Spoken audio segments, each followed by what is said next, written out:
बाजार को मोतीलाल ओसवाल की वेल्थ क्रिएशन रिपोर्ट का इंतज़ार रहता है। पिछले 26 साल से हर साल ये रिपोर्ट बाजार के गहरे इंसाइट देती रही है निवेशकों को। इसके ज़रिए अगले साल की मुनाफे वाली थीम का अंदाज़ा लग जाता है। मोतीलाल ओसवाल की 27वीं वेल्थ क्रिएशन रिपोर्ट आज आने वाली है। हमें तो अब उसका एक्सेस है। बाजार के मोड़ और अगले साल के ट्रेंड्स पर चर्चा के लिए अब हमारे साथ स्टूडियो में जुड़ गए हैं मोतीलाल ओसवाल के chairman Ramdev Agarwal.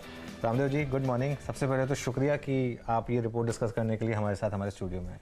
Very good morning, Anuj, and very pleased to be here after 2 months of 2 महीने का वनवास जो आपने लिया वनवास के बाद जो है, so I'm feeling very nice। चलिए, काफ़ी रिफ्रेश लग रहे हैं आप रामदेव जी। तो एक शुरुआत करते हैं। एक ये जो आपकी रिपोर्ट में पढ़ रहा था कि 2017 से 22 का एक जो वेल्थ क्रिएशन है वो in terms of rupees 92.5 trillion highest ever.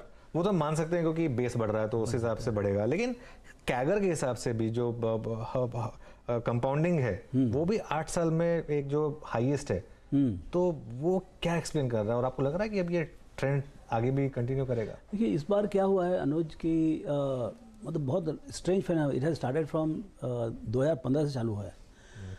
2017 से मैसिव रीरेटिंग चालू हुआ है। जो बड़ी कंपनीज हैं उनकी रीरेटिंग बहुत भयंकर हुई है।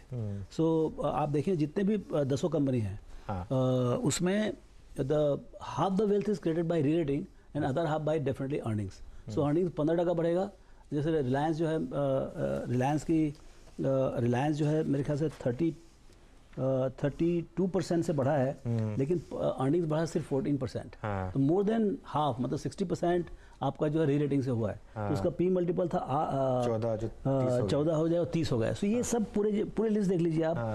TCS 18 से 36, आपका इन्फोसिस 17 से 37। तो ये मेरे ख्याल से लगता है कि ये जो लो इंटरेस्ट एनवायरनमेंट था ग्लोबली, ऑलमोस्ट 0 इंटरेस्ट रेट हो गया था, यहाँ पे 5% से नीचे लगा था। I think that led to a lower discounting rate, और उसी कारण से जो पहले जो हायर डिस्काउंटिंग था उसका पी मल्टीपल बढ़ा है। और मतलब दूसरा कुछ समझ में नहीं आता कि और क्या हो सकता है, लेकिन ये बहुत स्ट्रांग और ये इन्वेस्टर साइकोलॉजी जो है जिसके कारण से ये री रेटिंग डी रेटिंग होता है, ये एक बहुत मिस्टीरियस फेनोमेनन है। तो नहीं रामदेव जी, फिर उसमें अगला सवाल ये आता है कि ये तो हो चुका और ये इसलिए हुआ क्योंकि अल्ट्रा जीरो और नेगेटिव भी थे कई बार तो इंटरेस्ट रेट। अब हम बात कर रहे हैं एक ओवर टाइटनिंग की, फेड शायद ओवर टाइटन कर दे। यहाँ कल भी हमने देखा 35 बेसिस पॉइंट रेट हाइक हुआ और ऑलरेडी वो जो TCS का 36 का PE है वो ऑलरेडी 30 के आसपास आ गया है। इन्फोसिस ऑलरेडी 26 के करीब आ गया है। काफी करेक्शन हो चुका है। तो ये क्या वापस वो 8 ईयर की एवरेज पे जाएगा या एक थोड़ा बहुत प्रीमियम फिर भी रहेगा उसके बाद में? मतलब ये बहुत बड़ी बात है कुछ भी बोलने का, लेकिन अभी तो कौन सा ऐसा लगता नहीं शॉर्ट टर्म में कि ये जो इतना एक्सपांशन हुआ है PE, तो वहाँ पर और कोई जगह है। अभी तो अर्निंग्स ग्रोथ आना बहुत जरूरी है। अभी मुझे लगता है यहाँ से PE वुड बी सेम और लिटिल लोअर, बट आगे जो बाजार बढ़ेगा मतलब इवन एग्रीगेट में या स्टॉक में वो है अर्निंग्स ग्रोथ से। तो जो सस्टेन अर्निंग्स ग्रोथ, जो होप रैली खत्म हो गया है पोस्ट कोविड जो था उसका, उसी कारण से वो इतना ज़्यादा री रेटिंग हुआ। अब मुझे लगता है कि ये होप है कि भाई सब कंपनी जैसे आज PSU बैंक्स हैं या जहाँ भी रैली हो रहा है बड़ा, that is on the back of earnings growth.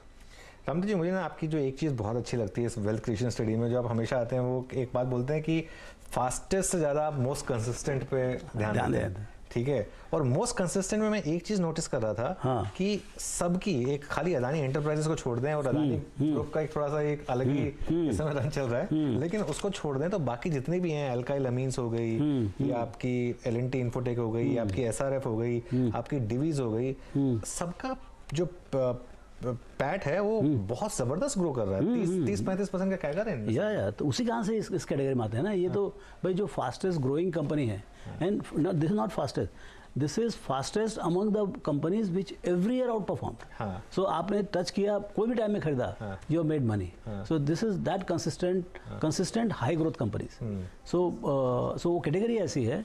और इसमें जैसे आपने बोला alkyl amines, Coforge, Mindtree, L&T Infotech, Divi's, तो इसमें काफ़ी आपको पावरफुल कंपनीज मिलेंगे जिसमें may be there is some correction और something, but these companies have some execution capability which is superior than others, or maybe they have the size advantage.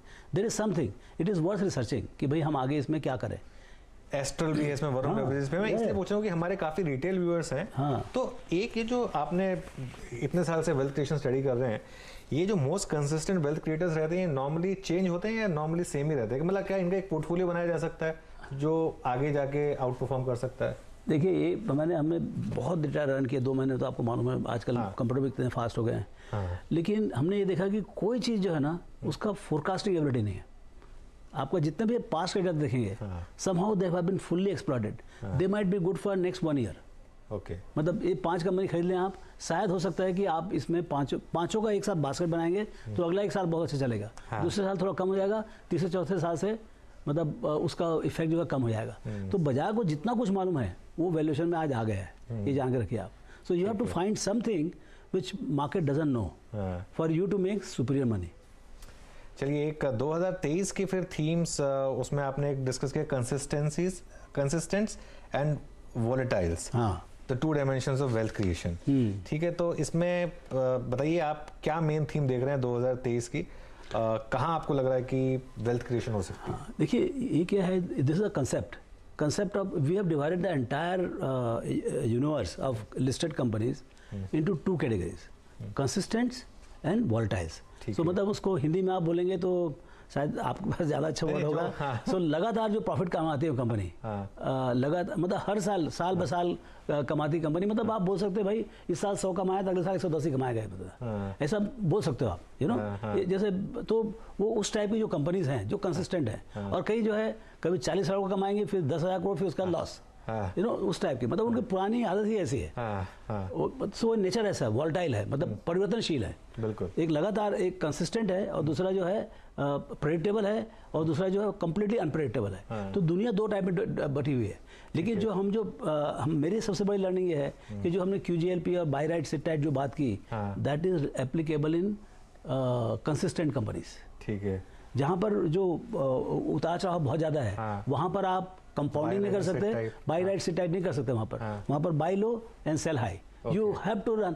सी उसमें होता क्या है कि जब आपका डिस्पेयर मोड होता है, जब बहुत खराब समय आता है कंपनी में, तो साइकोलॉजिकली इन्वेस्टर्स जो है ना बहुत नीचे दाम में बेच चलाते हैं। That is the point of time you have two by, and जब बहुत अच्छा समय आता है तो इन्वेस्टर इतना उतावला हो जाता है कि उसको कुछ भी भाव देता है। सो वो दोनों सी अर्निंग्स भी बहुत खराब है, अर्निंग्स भी बहुत अच्छा है, लेकिन साइकोलॉजिकली जो इसका इन्वेस्टर का जो बर्ताव है उसका आपको एडवांटेज लेना पड़ता है। और वो जो है खराब को बहुत खराब करता है और अच्छे को सब आसमान चढ़ाता है। उसमें रामदेव जी एक बस मैं हमेशा ये चीज पूछता हूँ कि उसमें हाइंडसाइट के साथ हम कह सकते हैं कि ये पॉइंट था जहाँ पर वो हो गया था, उसको प्रीएम्प्ट कैसे करें? कि चलिए प्रीएम्प्ट का तरीका है, देखिए मतलब मैं उस टाइप का हूँ नहीं। मैं पैदाइशी तेजी में तेजी मंदी में मंदी बोलने वाला हूँ, समझे ना? I mean that is how I behave, that's my construct. ठीक है, लेकिन जो जैसे राकेश हो थे, मतलब he was master of buying when things were bad and selling out। तो ठीक है, एक बार आपने नीचे में खरीद लिया तो मतलब then you are smart, you know. तो वो चीज़ जो है ना कि खराब समय में कंपनी के साथ ज़्यादा ध्यान देने का, जैसे डिजिटल है, हम डिजिटल में गर्म कब थे? लास्ट ईयर थे। अभी डिजिटल की उतनी मतलब गर्मी नहीं आती, बट अब दिस इज द टाइम, 70% गिर चुके हैं सारे के सारे। अब जो है ना वो डिस्पेयर मोड में है। HPPP है उसे बहुत खराब दिखता है, PSU है 10,000 का घाटा हुआ ये, but this is the time to talk about them. तो ये जो खराब समय में जो है ना मतलब क्या है, लेकिन अंदर से हमको नहीं लगता है, लेकिन there are people who are designed for that. ठीक है, सो वोलेटाइल कंपनी में आपको खेलने का है, that is the only way, buy low sell high. Consistent company में can do buy and hold, even if वहाँ भी बहुत ज्यादा हो जाएगा तो करंट होगा, लेकिन अगर आप वहाँ हाई लेवल पे भी ले लेंगे तो आगे जाके मार्केट आपको थोड़ा तकलीफ देगा, आपको तो कोटेशन लॉस देगा, लेकिन वो आगे आपको ठीक कर देगा। लेकिन बाय एंड होल्ड इसमें वोलेटाइल में तो ऐसा है, यदि if you don't get out you are stuck for the whole life. तो एक पोर्टफोलियो का कितना हिस्सा कंसिस्टेंसी में होना चाहिए, कितना हिस्सा वोलेटाइल? मैं ये बोल सकता हूँ कि इंडेक्स का क्या बनावट है, 72% of the index is consistent, to only 28% is volatile. Okay, हाँ, ये मतलब आज का कंस्ट्रक्ट है market cap wise. Okay, but number of companies is like 32 companies are consistent और 18 कंपनी जो है वोलेटाइल है, as per our definition. Okay, तो एज पर योर डेफिनेशन ये एक क्लियरली एक, और पूरी की पूरी स्टडी में कर भी रहा हूँ, काफ़ी ज़बरदस्त इसमें आपने ये सारी की सारी कंपनीज को डिवाइड भी किया उनके हिसाब से। तो अब आगे जाते हुए एक जो 4 एक इंडस्ट्री लेवल फैक्टर्स आपने कंसिडर किए हैं, nature of demand, competitive land space, value inflow outflow और गवर्नमेंट रेगुलेशन। तो गवर्नमेंट रेगुलेशन से स्टार्ट करते हैं। गवर्नमेंट रेगुलेशन मतलब कितना इसको इम्पैक्ट करेगा आगे? देखिए, आपका बिजनेस में उसका इम्पैक्ट है कि नहीं उसके ऊपर है। जैसे आप हिंदुस्तान लीवर हैं, आप गोदरेज कंज्यूमर हैं या हॉर्लिक्स वाले हैं, या तो उसमें क्या गवर्नमेंट का उतना ज़्यादा रेगुलेशन नहीं है। बारिंग अनफोर्सिंग सर्कमस्टेंसेस, जब उसमें वो कह देते हैं कि देखिए बहुत ज़्यादा क्रूड प्राइस बढ़ गया, आप थोड़ा सा कंट्रोल करिए, वो एक अलग मोर डायरेक्टिव। हाँ, मतलब हाथ पकड़े कोई कुछ करता नहीं वहाँ पर। मतलब business is basically allowed to be run free, even broking is allowed to be run freely, financial services are run freely. I mean, except for SEBI's regulation, but that is not price regulation. It is just to keep the flock together. Rules of the game. But basically it's a free market. Okay, तो जहाँ, लेकिन क्या है, जैसे आपका HPPP IOC है या कोई भी दूसरा सेक्टर जहाँ पर भी डायरेक्ट इंटरवेंशन है, टेलीकॉम है, या जहाँ पर ज़्यादा रेगुलेटेड सेक्टर्स हैं, वहाँ पर जब गवर्नमेंट रेगुलेशन आता है तो उससे जो पूरा जो एक जो ढांचा बना रहता है कंपनी का, जो मोमेंटम रहता है, वो खत्म हो जाता है. जैसे स्टील में हुआ था, स्टील हुआ है, स्टील में हुआ आपका ये HPPP is right now they are going passing through. So ये जो उससे क्या होता है कि जो एक लगातार जो प्रॉफिट कमाती हुई कंपनी होती है, वो कंज्यूमर कंपनी सब HPPP IOC, उनको तो क्या है, तो पूरा प्रोसेस करके आपको रात को 1 लीटर तेल देते हैं आपको, तो आपको उनको 2-5 टका बनना ही चाहिए. लेकिन ऐसा नहीं है. You know, government somehow in their own what you call exigency or need, they need जैसे इन्फ्लेशन कंट्रोल मेजर है तो वो अपना जो सॉवरेन पावर है यूज़ करते हैं वो. लेकिन उससे क्या बिजनेस का जो लगातार जो प्रॉफिट बनने का एक ये रहता है, जो प्रेडिक्टेबिलिटी होती है, वो खत्म आती है. और जैसे वो खत्म हुई, आपका वैल्यूएशन खत्म आता है. See, valuation is dependent a lot. See, growth will give you numbers. मतलब 100 का 200 होगा तो clearly you are double the, at least double valuable. But the multiple increase and decrease, हमने उसका स्टडी नहीं किया है, but multiple increase and decrease if you visually see has it also comes from consistency. यदि आप कंसिस्टेंट है तो मैं वही कंसिस्टेंसी से ग्रोथ लूंगा और वही कंसिस्टेंसी से फिर मल्टीपल बढ़ाऊंगा. अच्छा रामदेव जी, एक बहुत इंटरेस्टिंग चीज़, और ये थोड़ा सा लोगों को खैर आप आपने एक बहुत बड़ी वेल्थ क्रिएट की थी एक टाइम पे हीरो होंडा में, जो अब हीरो मोटो है. मैं देख रहा था कंसिस्टेंट सेक्टर्स और वॉलेटाइल सेक्टर्स. कंसिस्टेंट सेक्टर्स में ऑटो एंसिलरीज और वॉलेटाइल सेक्टर में ऑटोमोबाइल. तो ये डिफरेंशियल किस लिए है? क्योंकि एंसिलरीज को कुछ फर्क नहीं पड़ता कि सेक्टर के जो विद इन सेक्टर्स चर्न हो रहा है कि नहीं हो रहा है, या इसलिए कि ऑटो एंसिलरीज एक कंसिस्टेंट परफॉर्म कर पाती हैं क्योंकि आपका एक क्लाइंट शायद अच्छा कर रहा है, दूसरा क्लाइंट शायद खराब कर रहा है. लेकिन ऑटोमोबाइल जो है वो सिक्लिकल है, इसके लिए वो शायद वोलेटाइल सेक्टर में. ये थोड़ी सी डायकोटमी लगती है. नहीं, हाँ, मतलब है रिपोर्ट में clearly. So see, auto ancillaries are again pass through and they have export and they have secondary market. लेकिन जो आपके ऑटोमोबाइल होते हैं वो OEM होते हैं खाली.